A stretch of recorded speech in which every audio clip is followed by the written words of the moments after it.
بما ان بلبن رجع فتح تاني، لازم طبعا استغل الفرصة واجربه واعرف اذا كان مستواه زي ما هو ولا عالي ولا ايه اللي حصل بالظبط.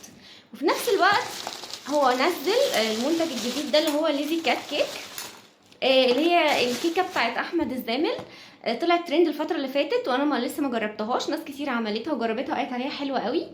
فانا هجربها من بلبن واشوف اذا كان فعلا هي معموله حلو وتستاهل الضجه دي ولا لا. هي عباره عن كيك فودج متسقي بلبن بالشوكولاته، ومحطوط عليه بعد كده كريمه لباني والجبنه، المفروض ان هي جبنه ماسكربون. وبعد كده محطوط عليها صوص شوكولاته، وعليها بقى اللي هي الحبوب الكرانشي الصغيره دي، المفروض ان هي متغطيه بالكاكاو وبتقرمش بقى فوق.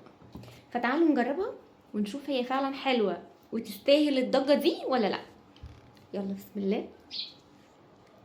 بصوا بصوا بصوا بتنزل ازاي، يعني مفيش ادنى مقاومه. كيكه بصوا دايبه جوه ازاي. يلا بسم الله.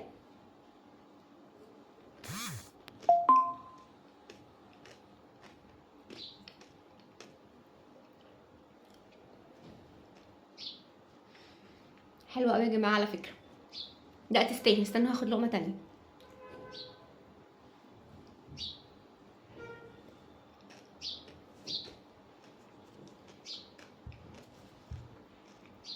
سامعين القرمشه؟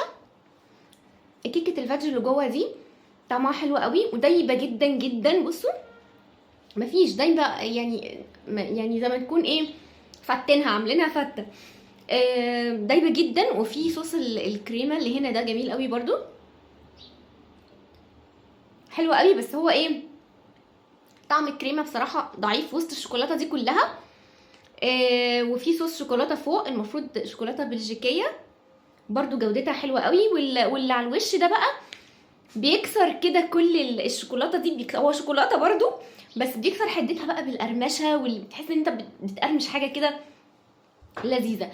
على بعضها بصراحه طعمها حلو وتستاهل الضجه. انا ما جربتهاش من اماكن تانية، بس ان شاء الله باذن الله هجربها من اماكن تانية واقول لكم رايي فيها برضو.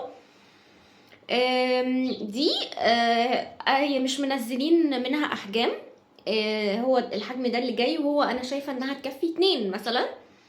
هي باينه عندكم كبيره بس هي مش كبيره قوي، تكفي فردين. حلوه قوي.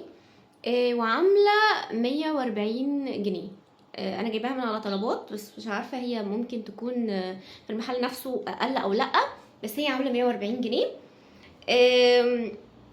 رأيي الشخصي بقى لو كان ينقصها حاجة، ينقصها ان طبقة الكريمة دي تكتر شوية، لان انا كنت شايفاها في الصور اعلى من كده شوية. لو الطبقة دي كترت شوية هتكسر الشوكولاتة الكتير دي وهتبقى اكيد اطعم بكتير. بس هو لو عشاق الشوكولاتة جربوها عجبتكم. عودة ممتازة لبلبن، برافو عليكم.